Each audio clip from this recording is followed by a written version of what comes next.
What up, Apathy? What's up, everybody joining on? Do Everything Shop.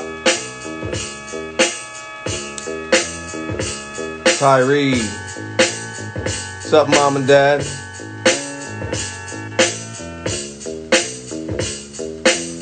Montaloo.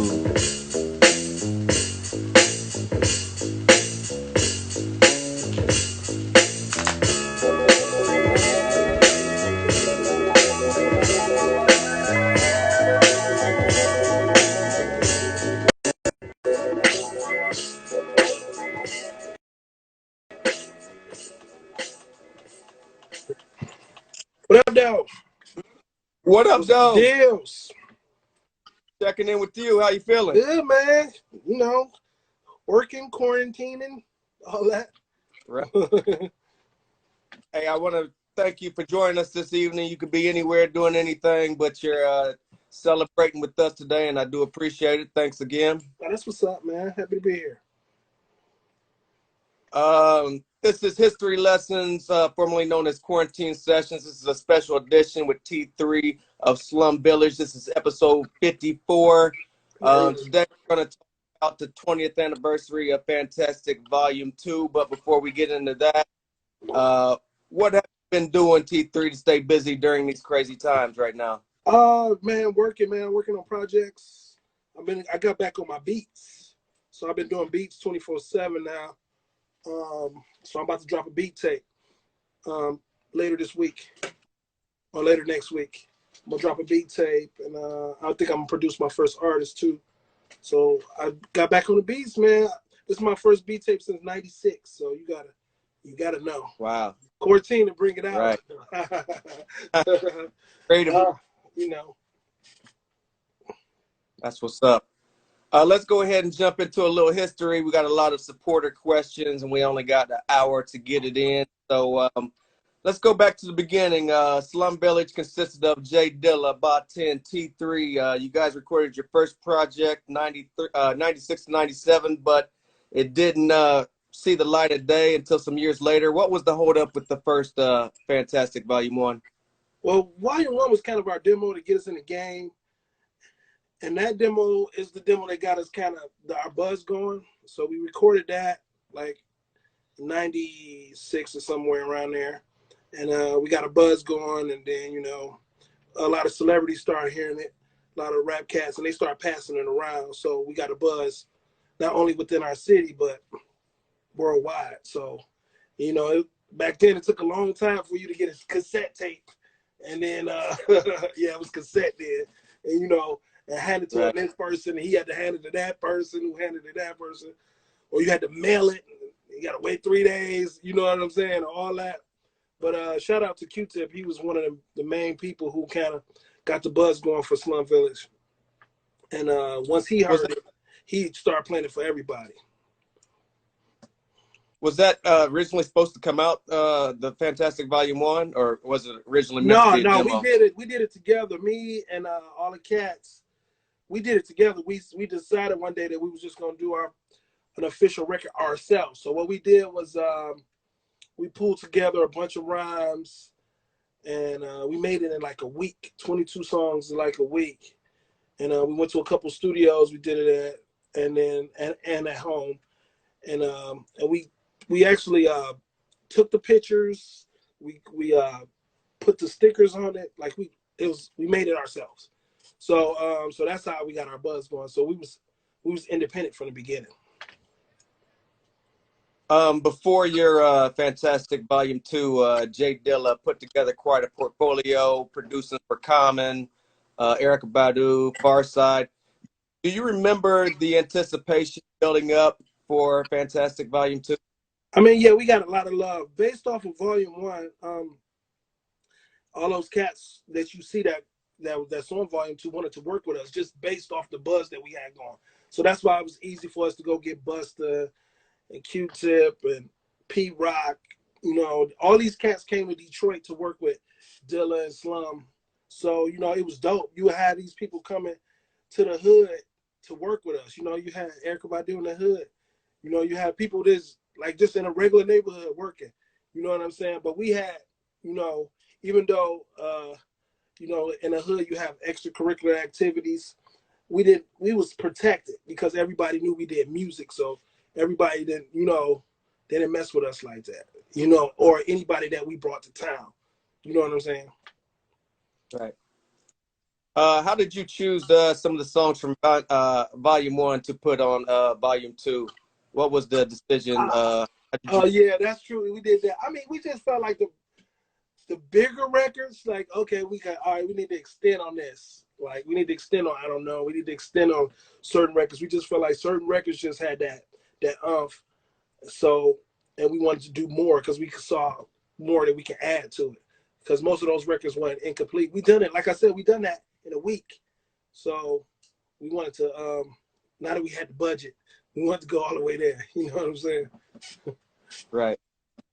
Can you tell me how easy, how hard it was to transition from label to label at the time? I think you were at A at one point, and then that didn't work out. Yes. Here's what happens with Slum Village.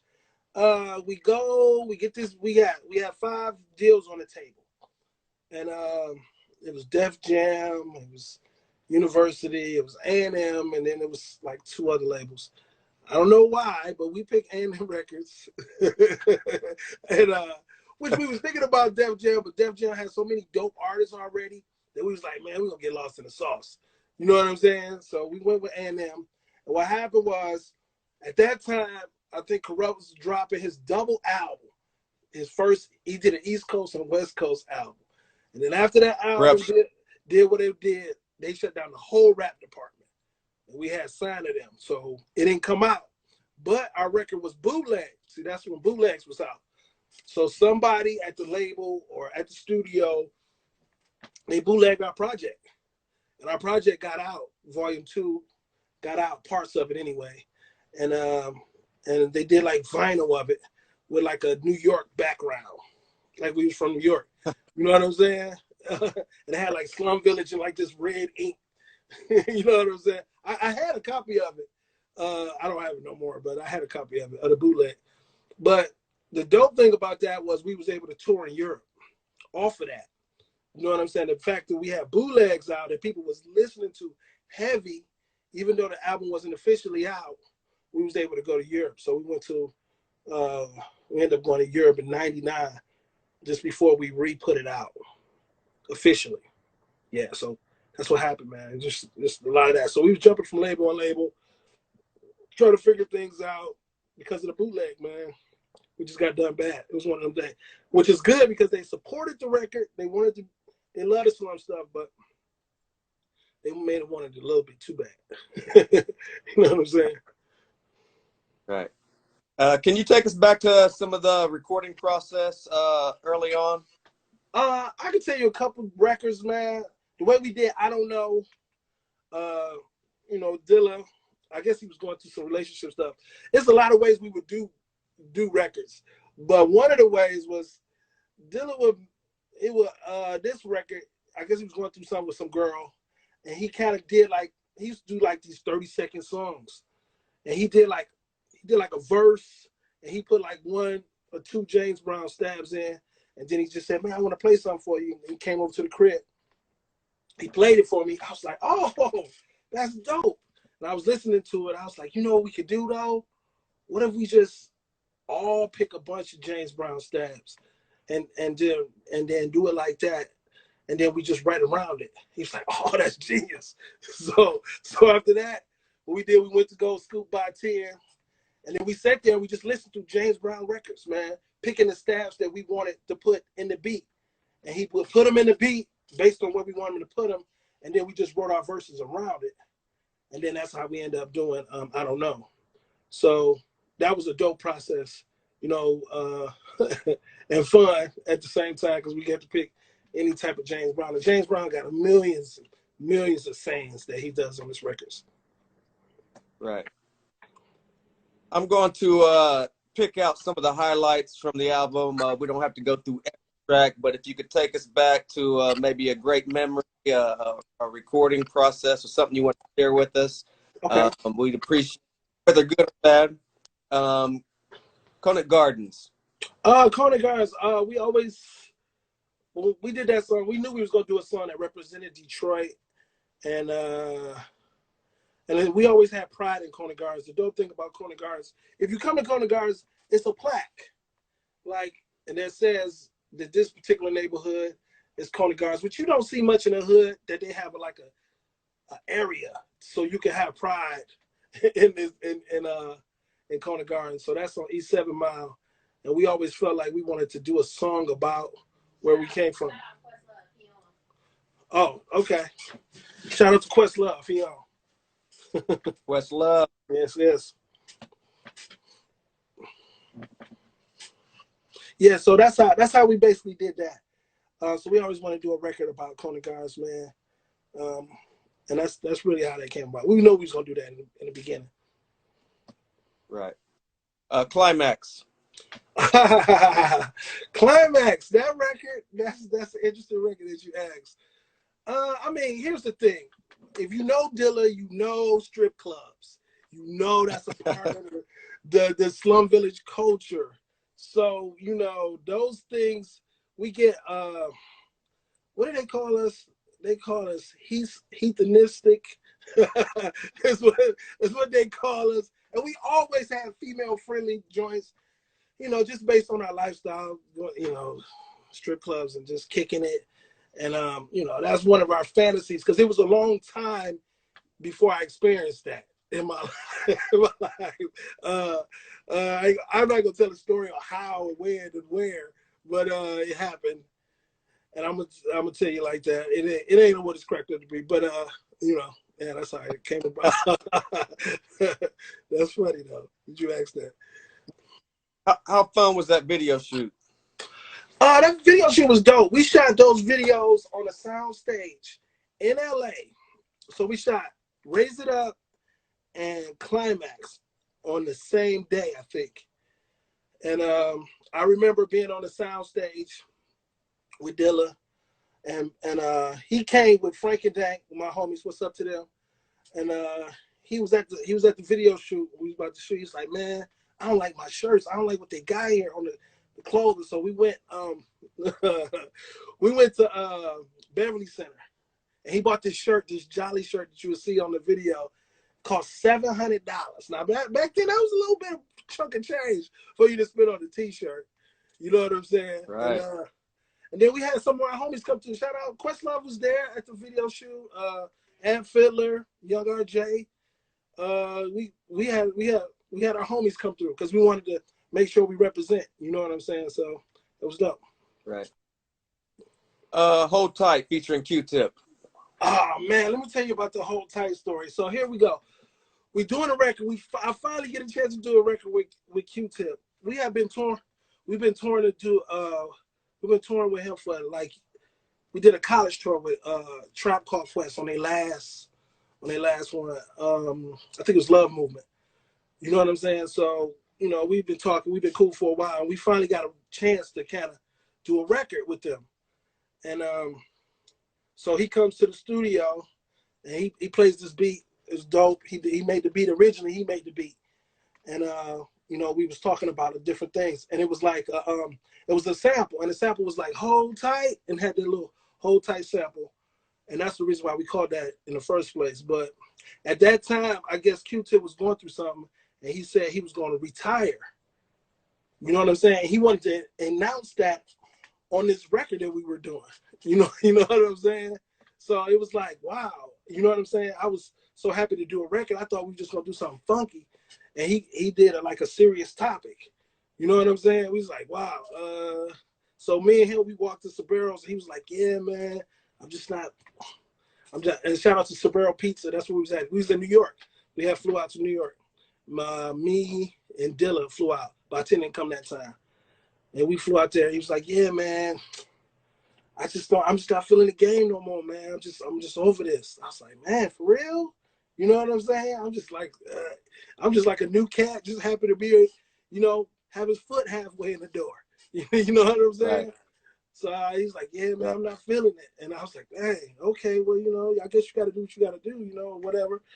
Then we went back to the studio, and he spit that verse, and I was like, wow. You know, I thought it was amazing, you know. To the point that I don't think me and Dilla even put our verses down that night. We went back to the crib to try to think how we was gonna, move on that energy. Right. What I'm saying? So we had to really think about that. So I think we went back to the crib and then we finished the record. But that was bad. That record was like a gift and a curse for us. You know what I'm saying? Because a lot of cats was mad because it was like Tribe was trying to hand a torch to us, and people wasn't ready to see Tribe go. You know what I'm saying? Right. You know what I'm saying? And we was feeling like, we didn't ask for any of this. We were definitely thankful, but that's not what we wanted. We don't want to see Tribe go either, because we big fans as well.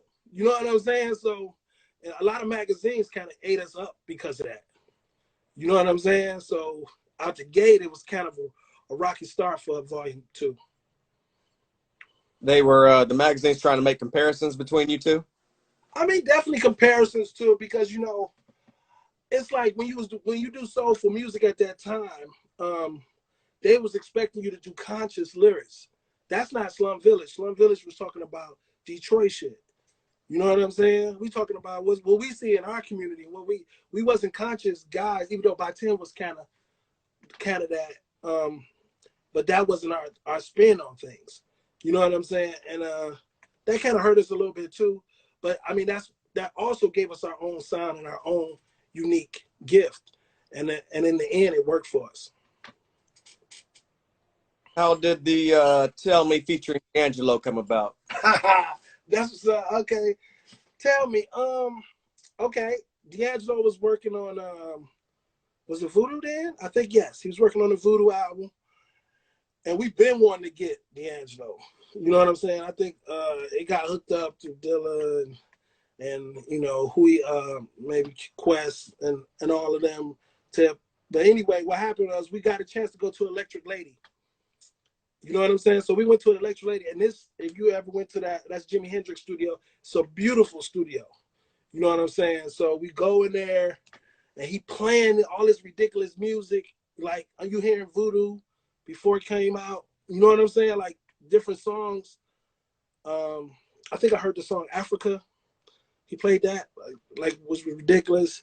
And then we basically was talking about the record that we was doing. So I guess they Dilla started messing with some stuff, and he just kind of did some scats and stuff over there. I don't think we wrote no lyrics that day. We was just writing like the hook, and Dilla was working on the beat. So that's how. And Dilla still changed the beat a little bit later, but that's how that vibe song. So in the middle of him making Voodoo, and he was telling us like, man, he was like, man, that Volume 1 really inspired me, man, to do a record like this. And I was like, oh man, that's dope.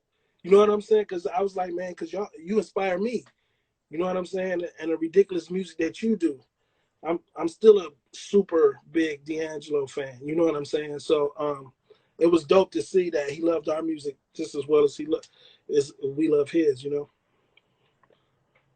Is this kind of the start of the Soul Aquarium movement? I think was that the start, or did it start before that? I remember Dilla flying out to do the photo shoot, that famous photo shoot with everybody in it. You know what I'm saying? I'm trying to think the timeline. My timelines be shifting. After 20 years, it's hard to keep your ducks in a row. But it was somewhere around there. You know what I'm saying? Where all that went down. Yeah, for sure. Right. What's It All About featuring Busta Bus? What's it all about? As you know, Busta would come to the Detroit all the time, work with Dilla on various records, coming with dope joints. And, we always wanted to get Busta. Busta was one of our inspirations, like far as the style type of rap, you know what I'm saying? Which Slum Village is heavy on, as you know. So we, I don't know, I think he did that in New York.